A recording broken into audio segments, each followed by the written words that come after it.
Ապրիլի 17-ին կայացած վճիռը ոչ միայն իրավական, այլև հստակ քաղաքական ալիք բարձրացրեց։ Սամվել Կարապետյանի գործով դատարանը 3 ամսով երկարաձգեց տնային կալանքը եւ հենց այդ պահից սկսած իրավիճակը դուրս եկավ սովորական դատական գործընթացի շրջանակներից։ Դատարանի ներսում լարված մթնոլորտ կոշտ դիրքորոշումներ, փոխադարձ մեղադրանքներ, դատարանի դռներից դուրս բողոքներ, բախումներ, ձերբակալություններ, իսկ ամբողջ այս ֆոնի վրա մի հարց, որը հիմա տալիս են բոլորը, սա արդյոք զուտ իրավական որոշում էր, թե քաղաքական խաղի հերթական քայլը։ Այս գործը վաղուց արդեն դադարել է պարզապես քրեական վարույթ լինել, այն դարձել է ներքաղաքական ամենաթեժ թեմաներից մեկը, կենտրոնում ունենալով մի գործիչ, որը փորձում է մուտք գործել մեծ քաղաքականություն եւ մի իշխանություն, որը ըստ իր ընդդիմախոսների չի պատրաստվում հեշտությամբ զիջել դիրքերը։ Այսօր դատարանը որոշեց Սամվել Կարապետյանը կմնա տնային կալանքի տակ եւս 3 ամիս, սակայն այս որոշումը միայն թվացial հանգստություն բերեց։ Իրականում այն բացեց նոր լարվածության փուլ։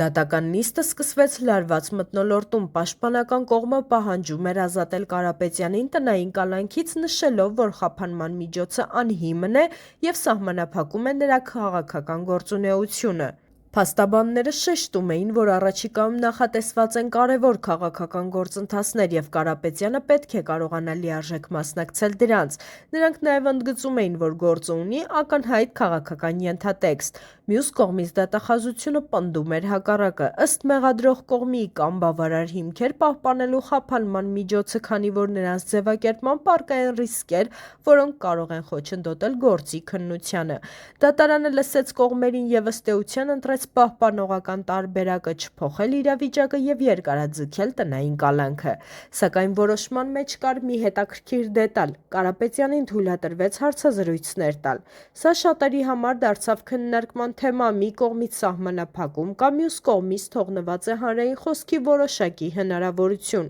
Սա կարծես կես ճանապարհի որոշում է, ոչ ամբողջական ազատություն, բայց նաեւ ոչ լիակատար լռեցում։ Եթե ներսում լարվածությունը զգացվում էր, ապա դրսում այն արդեն տեսանելի էր։ Դատարանի շենքի մոտ հավաքվել էին Կարապետյանի աջակիցները։ Սկզբում իրավիճակը վերահսկելի էր, սակայն որոշ ժամանակ անց լարվածությունը սկսեց աճել։ Ականատեսների փոխանցման բողոքի ակցիան վերածվեց բախումների, ոստիկանությունը սկսեց միջամտել, հնչեցին կոչեր, բարձրացան լոզունգներ, իրավիճակը սրվեց։ Արդյունքում մի քանի տասնյակ մարդիկ բերման ենթարկվեցին։ Սա արդեն ցույց տվեց, որ գործը դուրս է գալիս դատական դահլիճից եւ տեղափոխվում փողոց, եւ հենց այստեղ է սկսվում ամենակարևոր հարցը. արդյոք սա մեկ մարդու գործ է, թե ավելի լայն գործընթացի սկիզբ։ Սամվել Կարապետյանը այս պահին միայն գործի ֆիգուրանտ չէ, նա նաև քաղաքական դերակատար է, որը փորձում է ակտիվ դեր ստանձնել առաջիկա գործընթացներում։ Նա ղեկավարում է Ուժեղ Հայաստան կուսակցությունը եւ արդեն հայտարարվել է, որ պատրաստվում է մասնակցել ընտրություններին։ Դատարանում նա նաև հայտարարել է, որ սկսել է հրաժարվել այլ երկրների քաղաքացիությունից նպատակ ունենալով համապատասխանել քաղաքական մասնակցության պահանջներին։ Այս հայտարարությունը շատերի համար դարձավ ազդակ, որ նրա քաղաքական ծրագրերը լուրջ են, եւ հենց այս ֆոնի վրա դատարանի այսօրվա որոշումը սկսվեց ընկալվել ոչ միայն իրավական, այլ նաեւ քաղաքական քայլ։ Ընդդիմադիր շրջանակներում արդեն հնչում են հայտարարություններ, որ սա փորձ է սահմանափակել մրցակցությունը։ Իշխանության կողմնակիցները իրենց հերթին պնդում են, որ գործ ունի հստակ իրավական հիմքեր եւ կապ չունի քաղաքականության հետ։ Սակայն հասարակության մեջ ձևավորվում է մի իրավիճակ, որտեղ վստահությունը բաժանվում է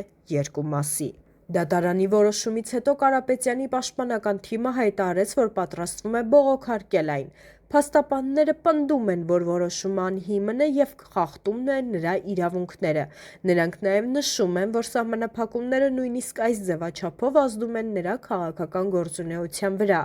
Հատկապես ընդգծվում է, որ հարցազրույցների թույլտվությունը բավարար չէ լիարժեք քաղաքական մասնակցության համար։ Պաշտպանության համար սա ոչ միայն իրավական, այլ նաեւ զգացմունքային պայքար է։